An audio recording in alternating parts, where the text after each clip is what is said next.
weight in between fights. That may be the understatement of the century. Common opponents for these two. Roy Jones Jr., both losing 12-round decisions. And Glenn Thomas. Yeah, so they've been through a who's who of the junior middleweight, and super middleweight. One thing that Tony's getting done early, he's getting the left hook in. Pretty active first round, though, especially for Tony. He has a tendency not to be that way. There's that body work from McCallum. He loves that.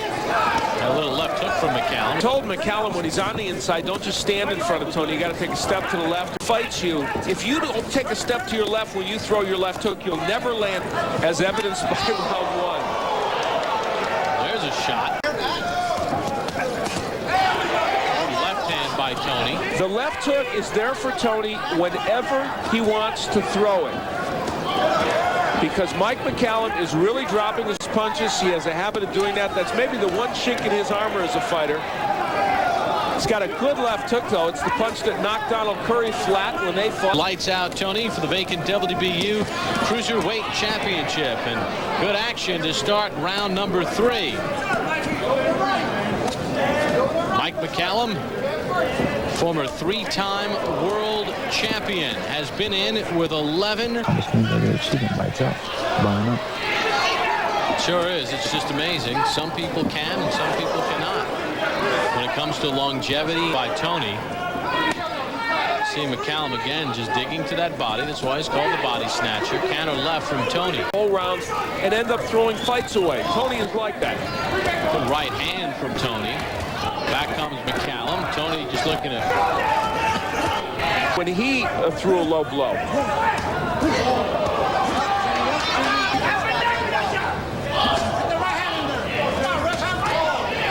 right hand over the top from Tony.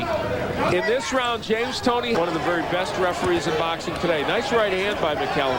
Mike McCallum has become more and more of an arm puncher as life has gone on, and that has not stood him in good stead. It's not helping him tonight.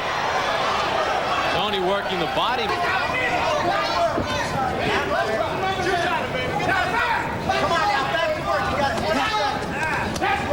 Little left inside, short left by Tony, and a right on the top.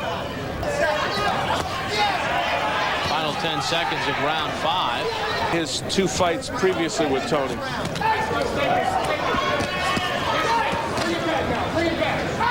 For the most part, Tony has been the aggressor. That's my scorecard. I believe Tony is winning this bout by 3 points at this juncture.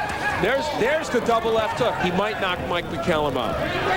Just to dispute your card a second, I have it 5-zip for Tony. There's a right hand by Tony. I'm watching. Work it out. Left hand from Tony.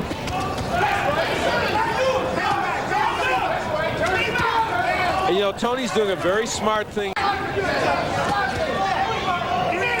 McCallum's still going downstairs. There's an example. That left hook McCallum just threw, which landed. Keep pushing him back. For Tony.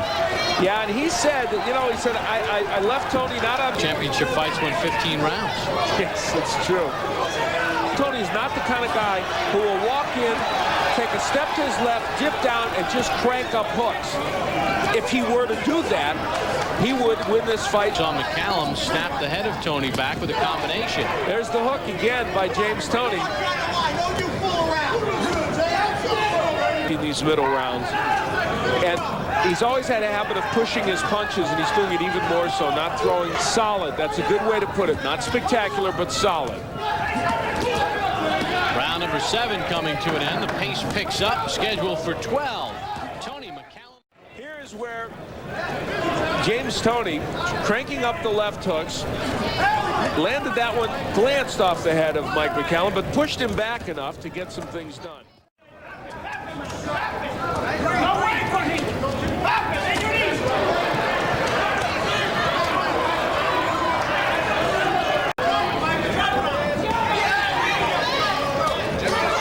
Left inside from McCallum.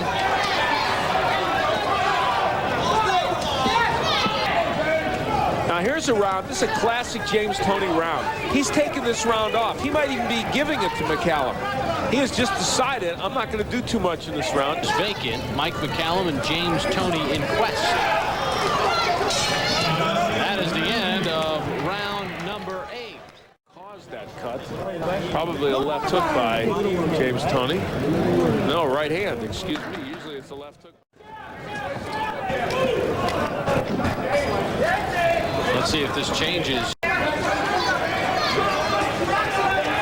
That cut is in a very bad spot. Third meeting between these two. Toney 1-1. Astonishing. You could have given Joseph a 1-point win, but 4 points is pretty excessive. Especially in an 8-round fight. Yeah, really. McCallum going downstairs to the body a little bit. On defense of Freddie, maybe he did whisper it to Toney and we didn't hear it. He's maybe not following. Well, possibly.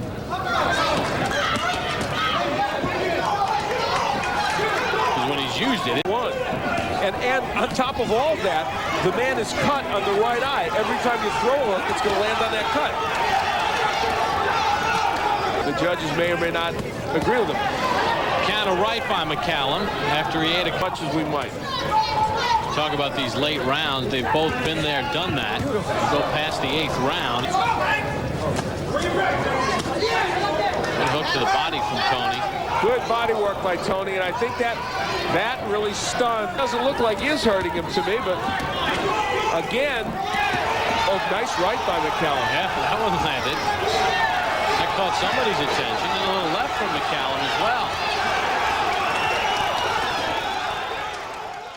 McCallum remained very active in that last round, throwing lots of punches, and that is why the judges may or may not be seeing it the way we're seeing it. We feel James Toney is winning this bout.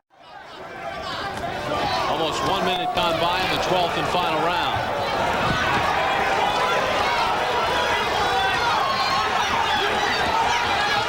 Now we'll take a look at your scorecard to this point as McCallum with a flurry and Toney answering.